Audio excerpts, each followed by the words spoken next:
So, our next speaker is Scott Barklamb, and he will speak on the contents of the draft Productivity Commission report on workplace relations. Scott is an executive director with Australian Mining and Australian Mines and Metals Association. I'm sorry. And he's important for at least two reasons here. He has worked overseas in the international labour world, in Geneva, for instance. Secondly, he was a big hand in the drafting of AMMA's submission to the Productivity Commission on workplace relations. And it was a very big submission. AMMA spent 12 months in preparing and working on the submission and commissioned a lot of studies for it. So, Scott.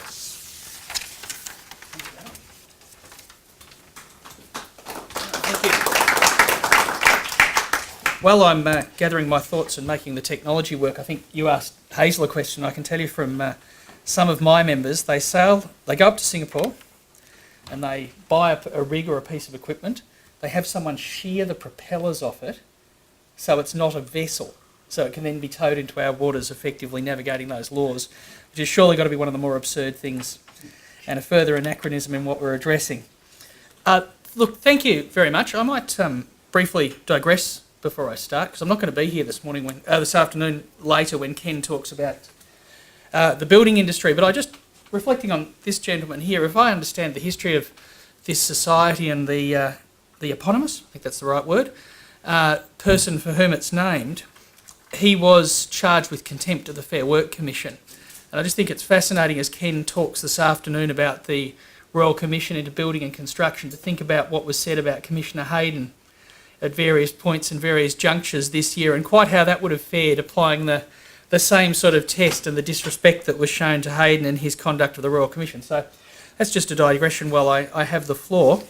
Doesn't do to start with an apology, but I'm going to start with two of them. The first is that I had intended to print my presentation today before I brought it, so if I look like anything appears on the screen and surprises me, it's because I haven't sat and scrawled notes on a hard copy.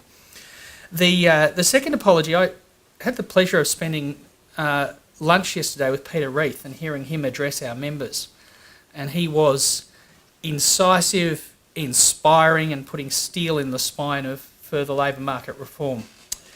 You're not going to get that from me. I'm going to be pretty underwhelming and workmanlike and in the detail of what the PC is doing, and really enmeshed in the real politic, I think, of what's going on. But I'm indebted to Adam for his introduction, because he pointed to some more incisive points, which we'll get the chance to go to as we go. About us, about AMMA, we're the resource industry employer group, both the hydrocarbons, oil and gas area, and we've talked a little bit about that already, and we also deal with a number of the shipping things that Hazel was talking about, and the more traditional mining and services area. And what are we really on about? We're on about making Australia a more attractive and rewarding place to do business, to invest money, and to employ people. So that's really how we approach our work. Our work's centred on labour relations. We're one of the principal voices for reform of the Fair Work Act nationally, and we take some pride that our industry is able to be a voice ranking with multi-industry associations in advocacy for workplace reform, and it's a real pleasure for us to join you, and a number of my predecessors have done so in the past.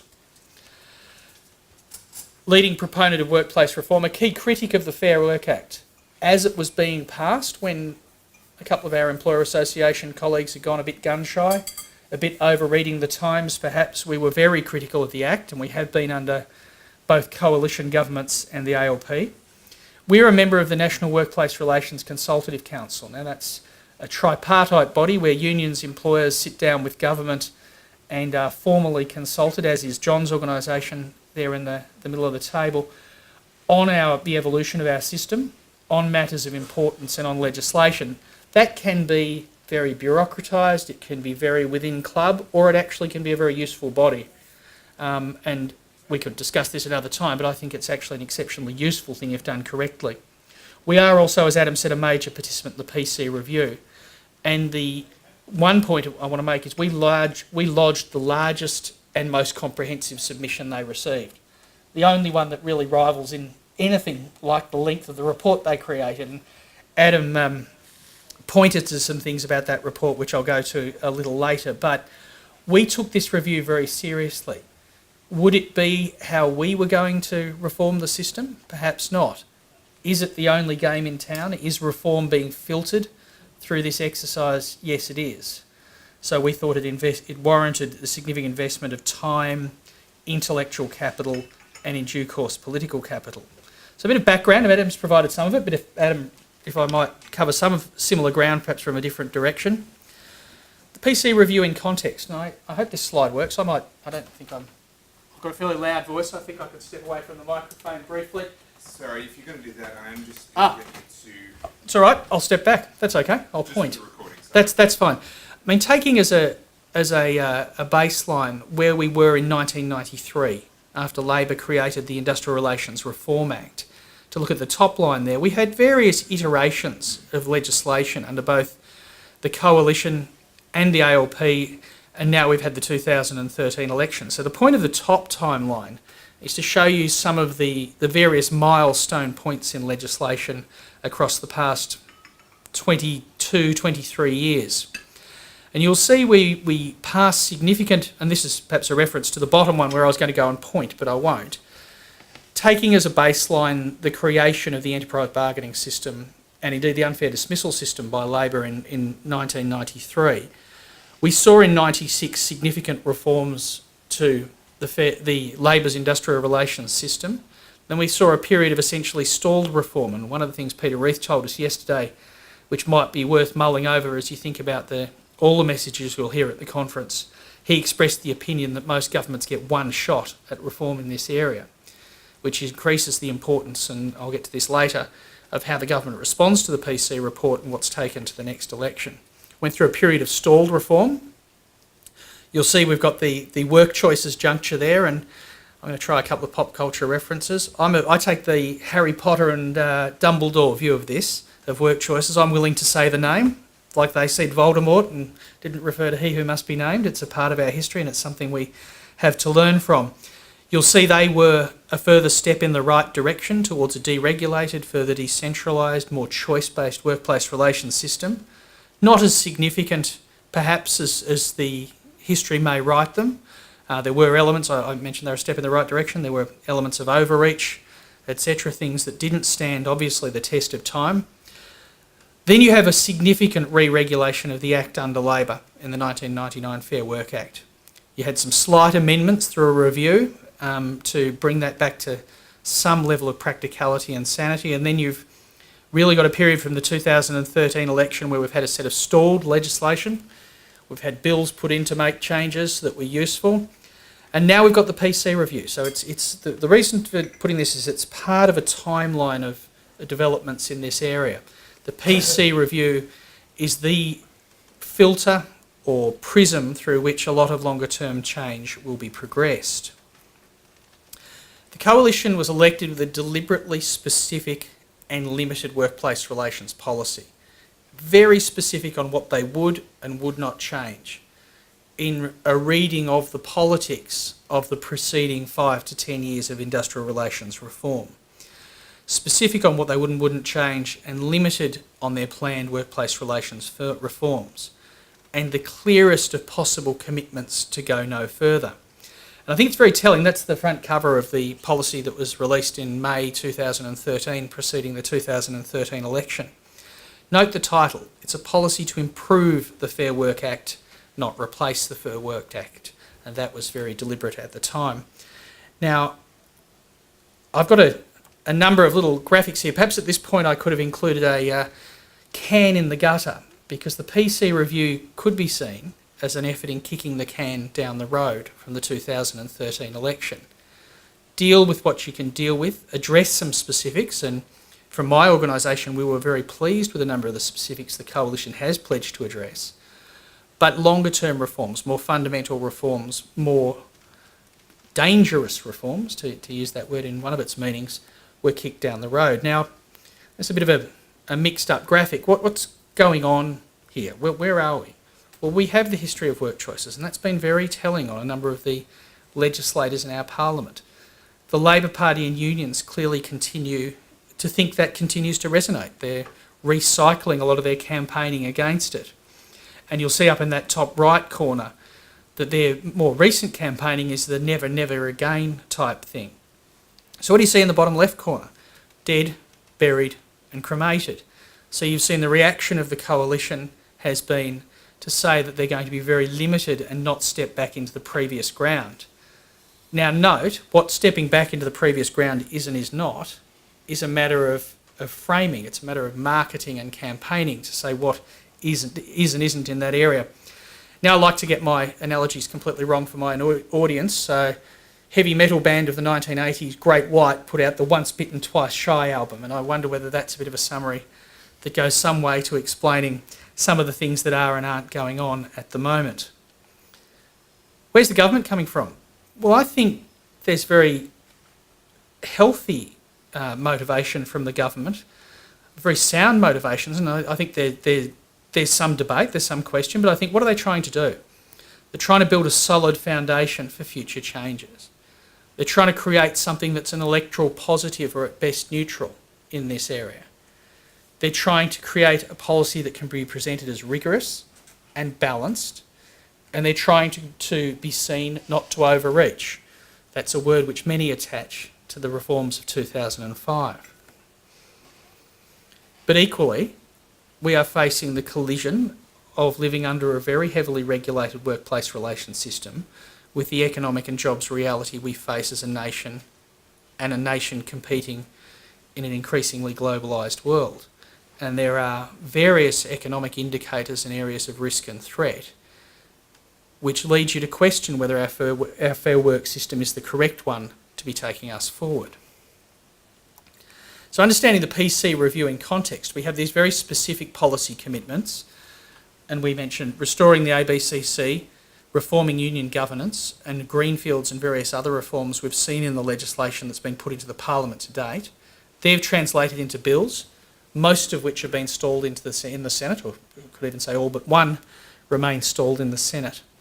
And beyond those carefully set out specifics, any further reforms were to be subject to an independent review by the PC. Independent, and the words they've indicated here, objective, comprehensive and factual.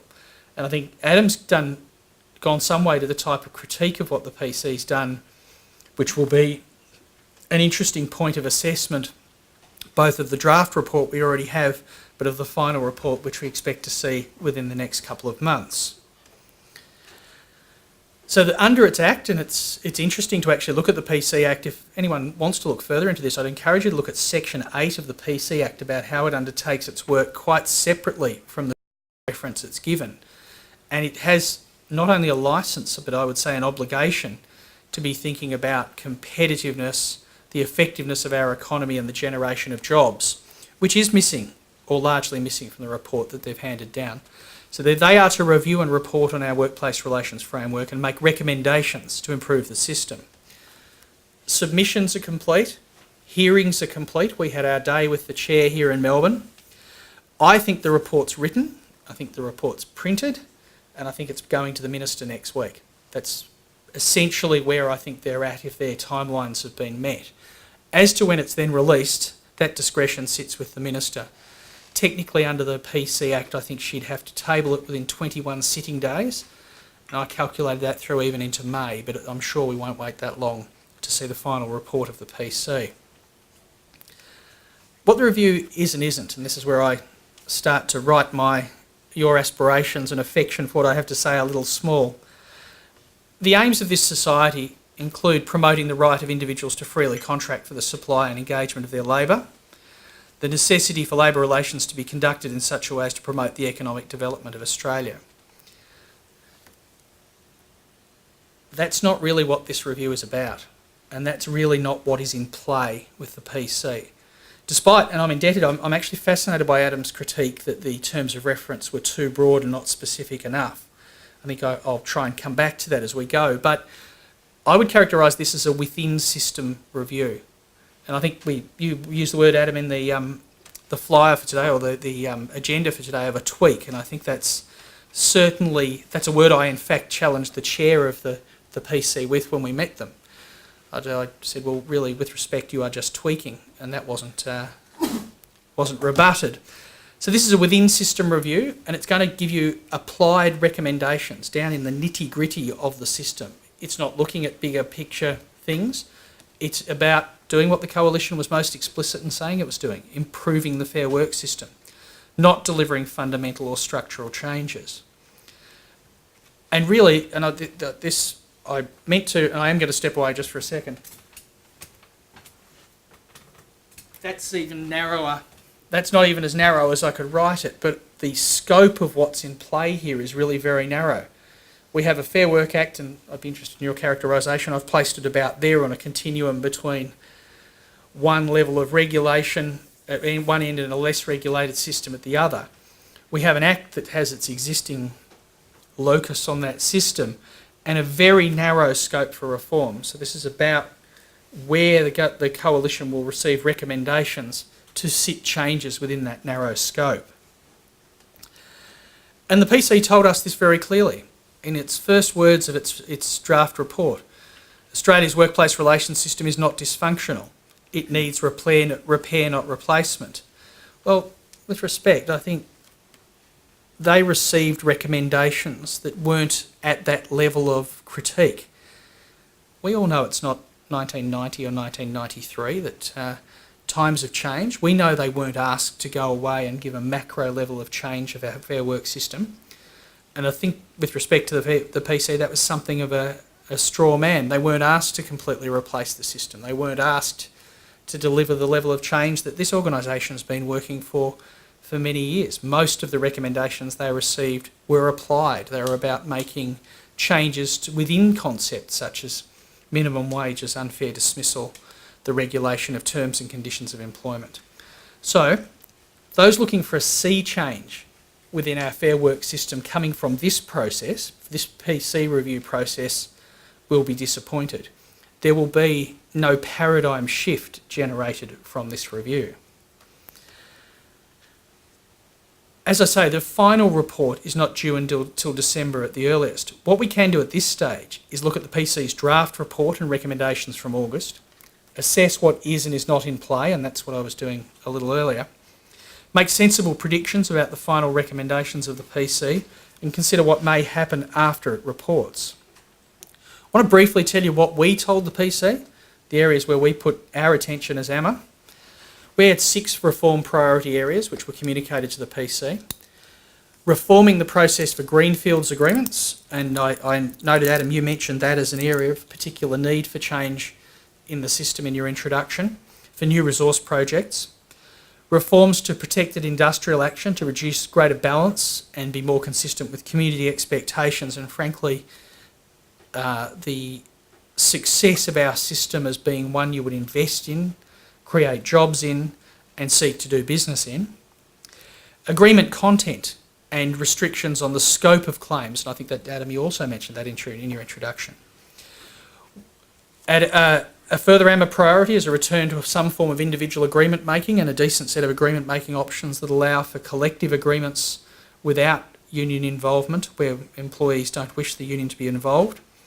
Reforming union entry into the workplace, powers of union entry into the workplace, and the adverse action and general protections area has been a particularly difficult area for employers to comply with. Pretty unique perspective because we're not on about minimum wages and penalty rates. One of the messages we gave the Commission is that a great deal can be done to fix our system without touching minimum wages or penalties.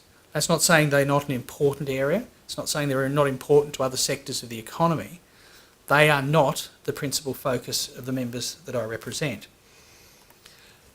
Importantly, we recognised in advance that previous discussion of workplace reform has founded or has experienced difficulties because people can't put numbers to the benefits. And we knew the PC was a creature of evidence, well, evidence to an extent. A small extent, but certainly a creature of econometrics and economic analysis. So we commissioned a major report from KPMG to look at both the problems, and I'll start with the problems. Resource production here, for example, costing 50% more than the global average. Our mining productivity declining by 45% in the past decade. And if I might just add a little colour to that, and I didn't put this graph here, but Canada, who's a fascinating comparator to Australia in so many ways, they've also suffered a decline in their mining industry productivity, but nowhere near as steeply as ours. And was a telling point of comparison. Our resource construction, the cost of building the infrastructure you use to do business in this country, is higher than in other countries and has risen considerably.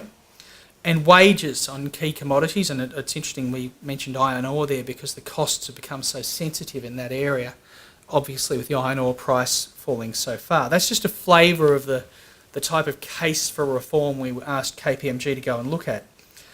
And we asked them to model. And they showed us that the reforms we were commending to the Productivity Commission could drive productivity growth in our industry by 2 to 5%, increase investment by 5 to 8%, add to our GDP between 11.7 and 30.9 billion, lead to the creation of 11,500 to 36,000 new jobs. Now that doesn't sound a lot, but resources is not a particularly job-intensive activity. That's the example just for the benefits of our industry to the national economy. And the reforms we were talking about would have wider application, increased consumption and exports. So we went away, we foresaw an evidentiary challenge that the PC would face. We knew what they would tell us would be, oh, there's no evidence for any of this, and we went away and gave it to them in advance. So what do we know about where we're at with the PC from their draft? Well, we know it's nearly as thick as the Act itself. And the 985 pages, this thing's a monster. And it's a monster to really not say that much in a lot of areas. And an awful lot of verbiage and unnecessary explanation to make not that many recommendations. And as I said, they were very much within the framework of the current Act, and you get a real flavour of it from even just beginning to read their overview or introduction. They tell us labour is not an ordinary input. There is a disparity in bargaining power. They're the first words, so you get a pretty heavy sense early on about where the PC is going with this. They tell us the system is not dysfunctional and that it needs repair, not replacement, and it can fix problems without reducing employee protections. There are various references throughout the report to modest reforms. Lots of working well, not defective type references as they go through. There's very strange ordering of issues in the report, which I think is telling. Institutions come before workplaces. Individual rights and standards, and by that I mean the minimum standards, the awards, the national employment, all that comes before you get to bargaining. Awards come before bargaining.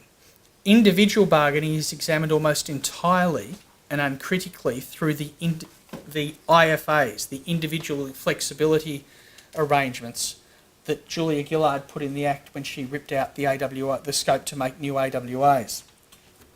There's a major emphasis on the safety net, minimum wages and penalties. Very, very little here about how do we create a more productive Australia, a more competitive Australia, an Australia in which people are going to want to invest and do business. And an overall comment, the PC has been too dismissive of what employers told them.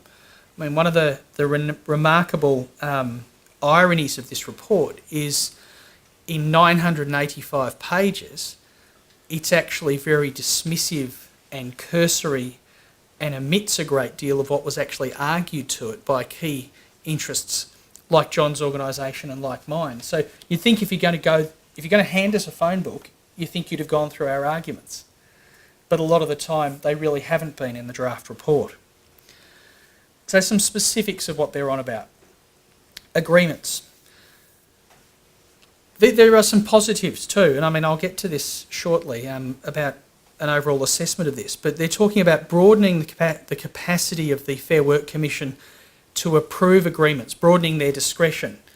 This is actually a good thing, not to get tripped up on minor technical discrepancies in the paperwork someone puts in, and there's this dreadful example recounted in there about how someone didn't staple a document properly and the agreement had to be re-voted on and reissued at some massive and hideous cost. So one thing I might digress from my notes, there's a great deal of positive recommendations coming from the PC. The question is, are they writ small? Are they matters of detail within the system where bigger reforms perhaps were called for?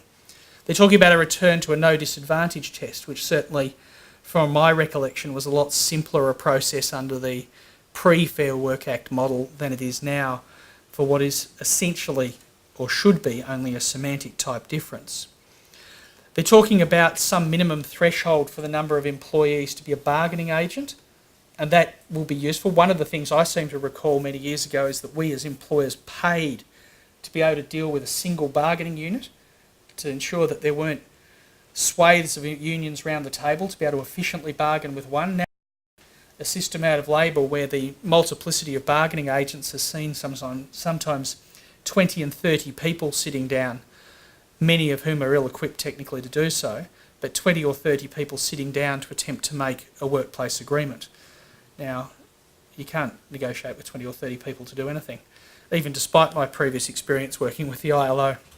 Positive, but light on. But nothing in these agreements particularly to spur productivity. Nothing in what the PC is telling us about what should be the core engine of labour productivity. And I might share with you another phrase I like misusing, this debate about whether productivity is entirely determined by workplace relations or not.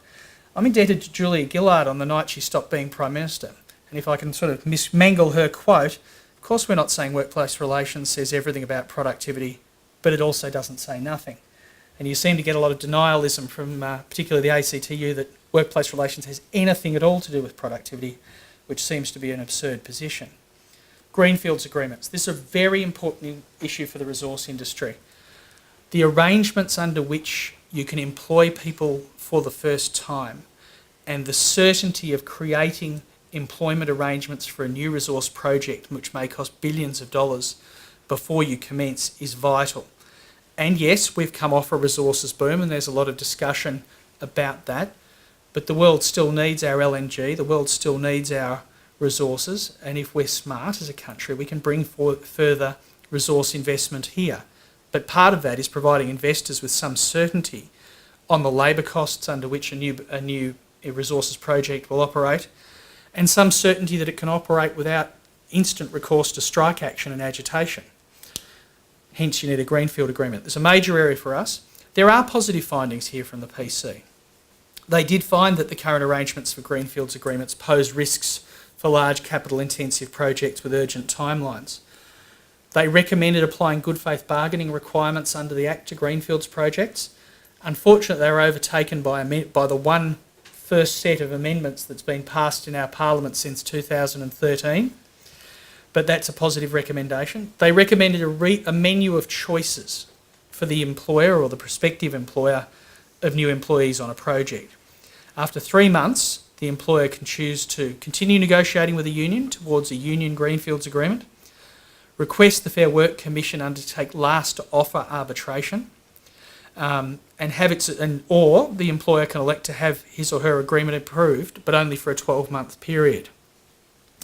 Also, they've recommended a longer duration of projects and a life of project agreement. And I'll just digress here again briefly. What we see with things like Gorgon and the other mega projects off Western Australia is the sheer scale of these things is at odds with the idea that you can only have a 4-year agreement.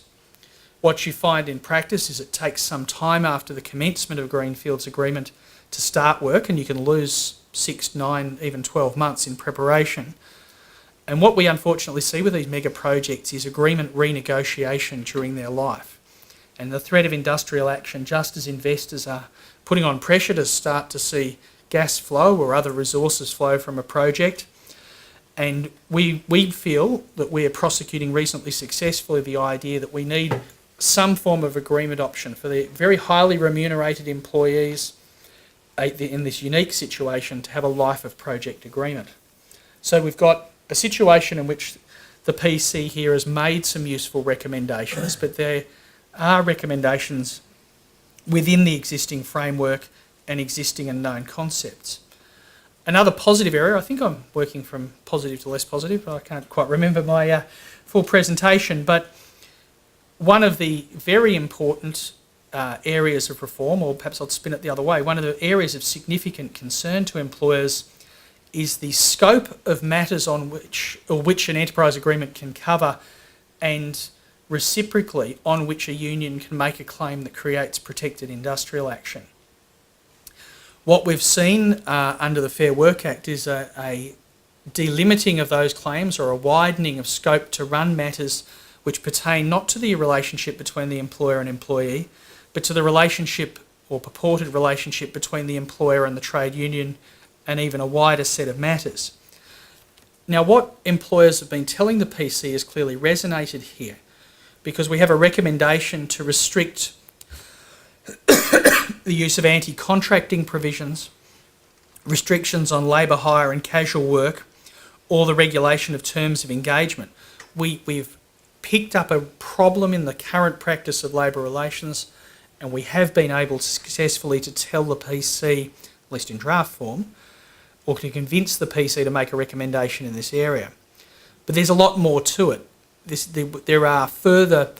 What the PC didn't recommend was returning to expressly limiting agreement content to employment matters and matters pertaining to the relationship between the employer and employee, nor, as we recommended, did they recommend, sorry, there's too many recommends in there, nor, as we asked them, did the PC recommend returning to having a whitelist and blacklist approach, which allows the government over time to keep track of union adventurism and attempts to extend the coverage of the agreement system and the reach of industrial action to new matters.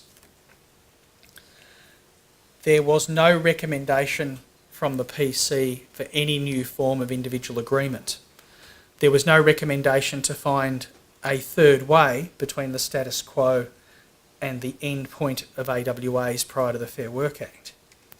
The PC considers it rather that Labor's IFAs, individual flexibility agreements, are underused, but not fundamentally flawed. Now, I might just digress for a second.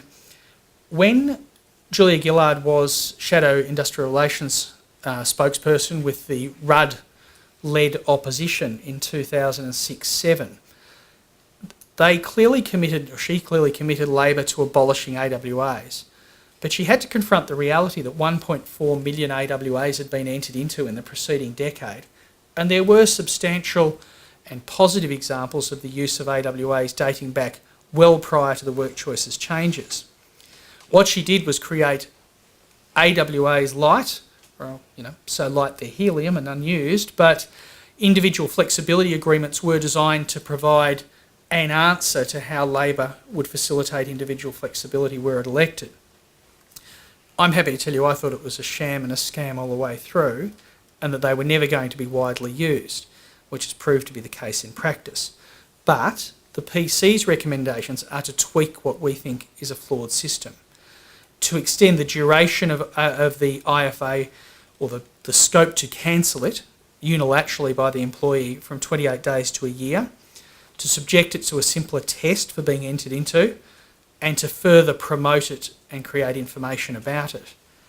Now, whether further promoting and creating information to support what is a flawed idea is good or not will be a matter of debate. Where the PC's taken a unique direction is to create this concept of an enterprise contract. So they've come up with their own idea. We don't need a return to a statutory individual agreement. We've got this U-Butte idea about the enterprise contract. It's said to be a new option for small to medium enterprises. It'll allow you to vary an award without an individual or collective agreement. They'll be signed and lodged with the Fair Work Commission, and they'll be collective, I've got to be honest, I read through this again in preparation for today. I still don't completely understand it, but with no ballot, no union, and they can be offered as a condition of employment. We're opposed to this. We think it's unclear, and we think that this is all a flawed foundation, this and the IFAs. We think the question has been skirted of, which I would frame as, under what circumstances could we restore some option for individual bargaining, and which protections would be necessary to distinguish it from the concerns lodged in the past. These new enterprise contracts would be able to be unilaterally ended after 12 months, and my overall characterisation of this is it's a deflection. It's you fix problems. You look fundamentally at what should apply rather than creating a new form of agreement resting on flawed foundations. On industrial action, the PC has recommended to end the strike first, talk later.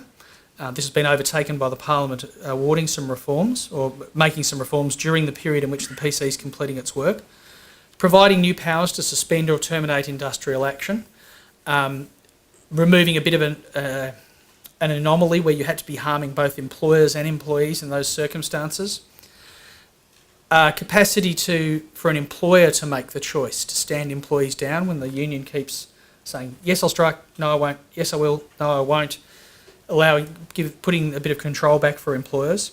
But, and there's very few areas like this, but I think they're important. How am I going for time? Say another 5 minutes. All right, I might move myself a bit quicker actually.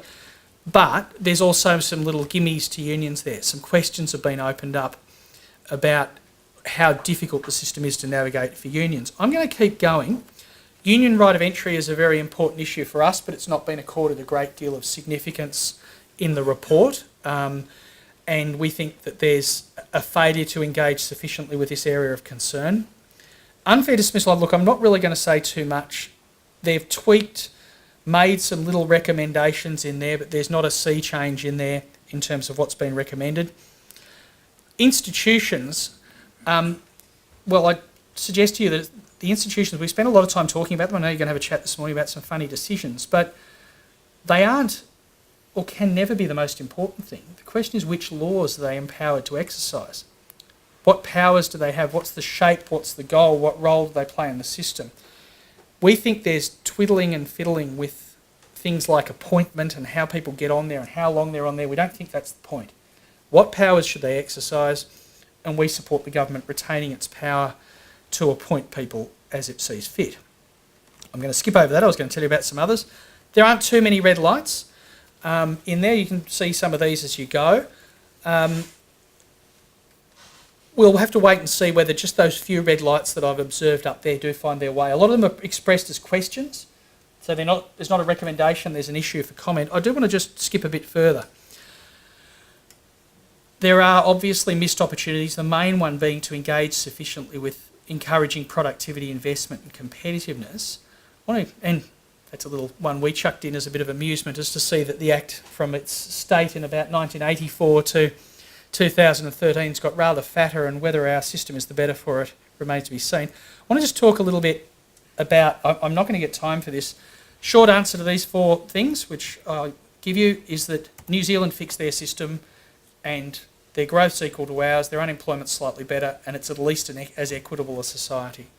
And the PC hasn't sufficiently discharged its responsibility to compare our system critically against other countries. And Adam talked to that before, but that was one of the few areas, Adam, where you were saying they weren't specifically directed enough. That's an area where they were directed and they haven't done it.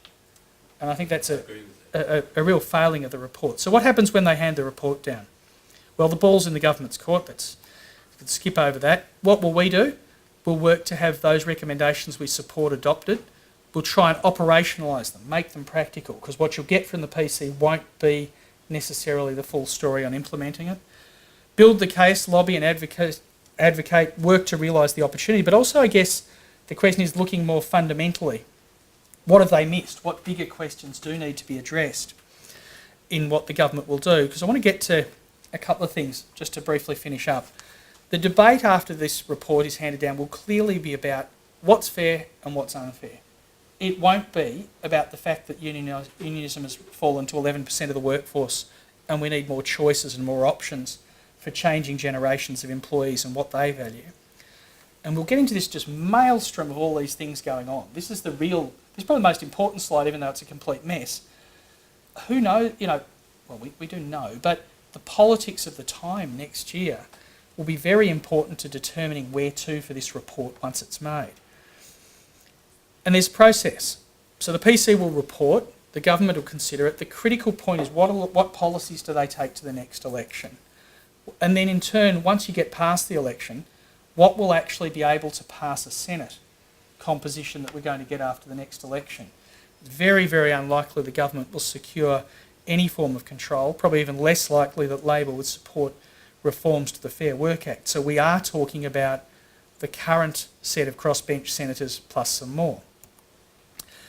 And even after the amending legislation's passed, we're going to have scare campaigns, court challenges, ILO complaints and another election campaign. I couldn't resist this.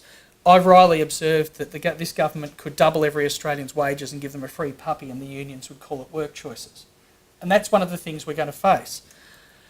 We're going to face a recycling of this dreadful woman from the anti-work choices ads in 2007, as sure as night follows day. I want to leave you with just 2 final points and I'm finished. The main point is that our Fair Work system is colliding with the economic and jobs reality we face as a country. We need the best possible workplace relations system to take us forward. We've reached a point of being the 13th highest country globally in terms of our GDP and living standards. Is that Australia's peak? Can we go further? Can we solidify the opportunities that that level of income creates, or will we go backwards? And how do we navigate a world in which there's more geopolitical risk? This is the final slide. And I think this is the most important point. If we don't increase our productivity as a country, our living standards will go backwards.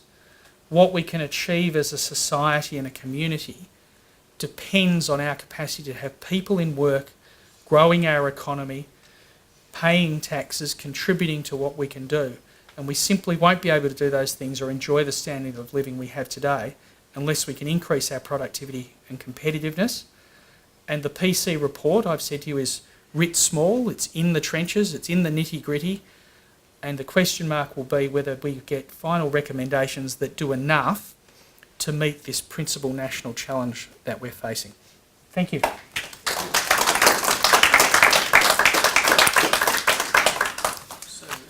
let's have about 7 minutes of questions. It's a large topic. Yes. Scott, thank you very much. It's just a more general point. Do you see that industry and employee groups have the intestinal fortitude to put this discussion and argument to the community? I mean, we know that the trade unions have an enormous slush fund that they're waiting to throw work choices rejigged again. You get the message from the government and people sort of listen to it a little bit, but when you don't have the support from the industry and the employee groups coming out in the media and coming out in the face of people who are getting all this union stuff, do you think that they're developing the intestinal fortitude that we're going to see like that? I think we have significant differences of opinion about the correct way to read the times and what is possible. Employers are strongest when they can form broad coalitions of support, but I don't want to mislead you. Our response, or a lot of the responses, will be about seizing the opportunities the PC creates. No matter how writ small they are, the judgment is likely to be we want the positive parts of that report that we want, rather than a more significant and large debate on what's not said by the PC. I think the opportunities will be to work with the government to perhaps operationalise what's there and add to that perhaps, you know, if the message needs to be after the final report that the government needs to do additional things, they'll need to hear about that, I hope, with some consistency between employer associations. But the financial capacity and appetite to duel the unions on public campaigns, I think, could well be very limited. Industry's got questions about emissions trading, you've got questions about competition reform. I guess for the unions, they have one thing they need to spend their money on.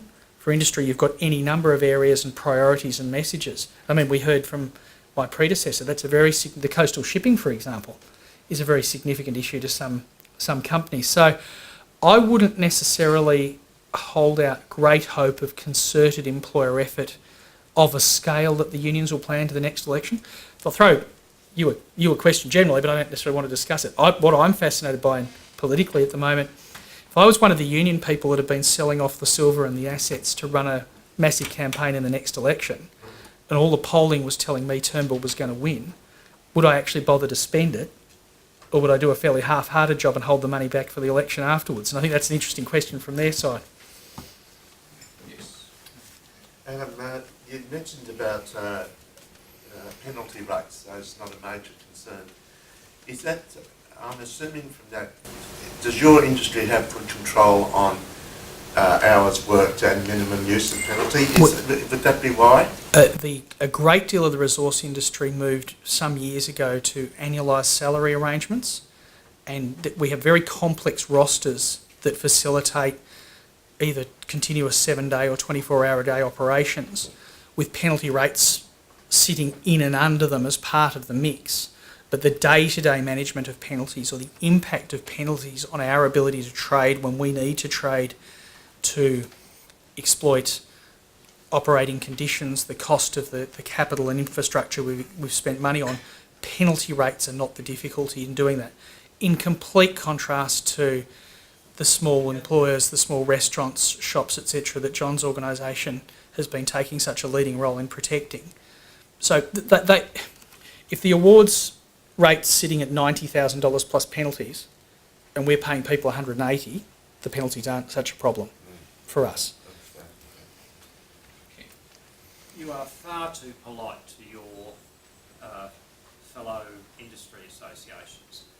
Put an opinion, by way of the question, but the political reality is that the Abbott government made a correct political decision to guarantee that they would not do much reform. The reason for that was that during the whole Fair Work choices stuff, as far as they are concerned, and they're correct, there was a coalition with the AIG, with the union movement, with government to push that through, that the employer associations, yourselves, the complete exception, total exception, totally sold the government down the drain, and the government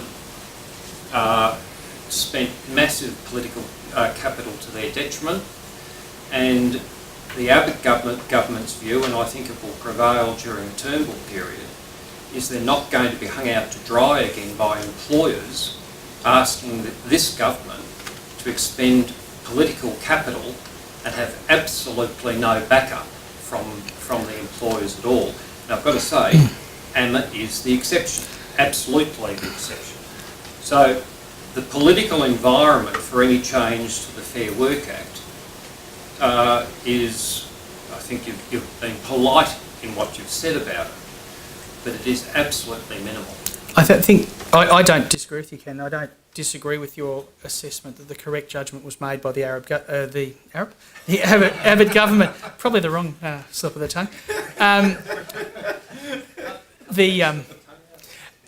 No, I don't, and I didn't mean in my slides in any way. I said kick the can down the road, and once bitten, twice shy. I would have been equally once bitten, twice shy, and kick the can down the road. I think they did make the correct judgment. The question is, the question will be, what can we do with what the PC recommends? What messages the government should get about what it should do? And what strategically and politically within the realities of where we find ourselves could we get them to address that the PC omits? And it would only be one or two things, and they'd have to be eminently defensible. But I think you're right. I mean, I will freely suggest I don't think there's the appetite amongst the set of industry associations in total to run the type of campaign, and I'm happy to say I think there's elements of the government that are quite frustrated by that. I was a little bit disappointed that the Productivity Commission didn't focus on elements of wage competition of subcontractors. So where you've got a head contractor enforcing higher terms and conditions on smaller subcontractors, in order for those subcontractors to actually get a piece of that work, it's a bit disappointing that they didn't focus on that to the extent of promoting that wage competition to get productivity and competitiveness within some of those projects in terms of actually the cost of those projects. Yeah, look, I think that's an interesting area. There's sort of a couple of views coming out of my membership. One is we've got members right across that contracting chain. From the big ones, you'll hear about the necessity for control and for certainty and for them to meet, because they're the ones with the huge investment risk, either the principal contractor or the in fact, originator of a project itself. a lot of principal contractors will tell you they need the efficiency and clarity of management of a certain amount of certainty. A lot of the smaller contractors will tell you it suits them to step onto a site. One of the things we need to be able to do is to ensure that employee relations are managed effectively on sites for all participants. And if that, I must admit, what I hear from my members is a degree of homogeneity suits them. But within that, I think you do need to have some scope to have that homogeneity determined by a workplace relations strategy for that site. That is determined principally by the economic and performance requirements on that site. So I apologise if that is not a particularly pure type of an answer. You are quite correct, the PC doesn't go too near that. And we'll have to wait and see. There are other things afoot in the competition type area which might go to some of that in due course. Yes. Yeah, very quick question. Scott, how do you see disruptive technology and the sharing economy driving regulatory change, if at all? And two quick examples. Social media making right of entry redundant now because unions can communicate with their workforce without having to go on site. And secondly, with, for example, Uber and the way in which freelancers can engage in the economy now, which sits outside our structured employment or contractor regulation. Firstly, the first one, we did ask the question in our submission, why we gently said, why does right of entry even exist in a time where you can email everything, you can get everything off the internet, it's personalised into people's homes. The assumptions behind right of entry are that workers are isolated and someone needs to come to the factory because it's the only place they gather en masse, that you can take collective action. That's 1920s type thinking behind it. Look, I think that's an entirely fair question. I think we've made the judgment, and this is the sort of pragmatism that this Productivity Commission review demanded. We asked the general question, but then pretty quickly got into the nuts and bolts of right of entry and what we wanted to see fixed in there. So I think we will have right of entry for some time. The trick will probably be to control it, to restrict unions' misuse of it. I don't think we're going to do away with it easily, particularly as unions use it on safety grounds. And I think that's going to make it a very difficult thing to meet any test of getting rid of. And it's very clever. You'll notice I talked about union entry or powers of entry. Unions are very clever as framing it as a right. And if it's a right, then, you're taking my rights. So that's pretty clever. Now, Uber and the like, I think that's a fascinating type of an area. You've got a kickback from the taxi industry. They've really got some stuff wrong, trying to kick back against that amazing and unheralded new source of competition. I think you'll come under a lot of pressure to regulate the terms and conditions of Uber drivers and to ensure they get I should probably use this word at the HR Nichols, the living wage type analogy. So there's a very pessimistic view. I think you'll come under pressure, with most new industries come under pressure eventually to conform to the norm. And I know it's thoroughly sort of depressing, but I imagine it's going to come under a bit of an effort to control it. Just one more question. Yes, Christopher. Procedural, are you able to flick back your slides? Yes. Yeah, look, Would you kindly flick back to the one with the picture of the lady on the television? That one. My question is, how can we put on our thinking caps to counter the terrible power of that picture? Yes, it was a dreadfully effective ad, and it was wrong. The idea that there was no change in the Fair Pay and Conditions Standard, I'm trying to test my memory, back in the pre-Fair Work Act, Workplace Relations Act, had capacities for employees to have family flexibilities, and the premise of that she could just be called in at any time and lose her job, was wrong. And even if it was right, it had absolutely nothing to do with work choices. Now, with what you've said, I think there's a lot to be said for radio campaigning. If people had money, I think radio is a very effective way to get to people. TV uses up an exceptional amount of money. I think the government would be, if I was sitting in Minister Cash's shoes, I'd be trying to come up with a set of reforms that could be explained simply, cohesively and defensively. That's the challenge I'd be putting to my advisors, and I'd be thinking about informing the next coalition policy. And in that strength of simplicity, coherence and defensibility would lie your best attack at those type of things. Sorry, just quickly on that point, more a comment involved. I know obviously you're talking about the Fair Work in the context of the PC review, but I think the other aspect that is going to be absolutely crucial in terms of that last point about what the government does is going to be the Royal Commission.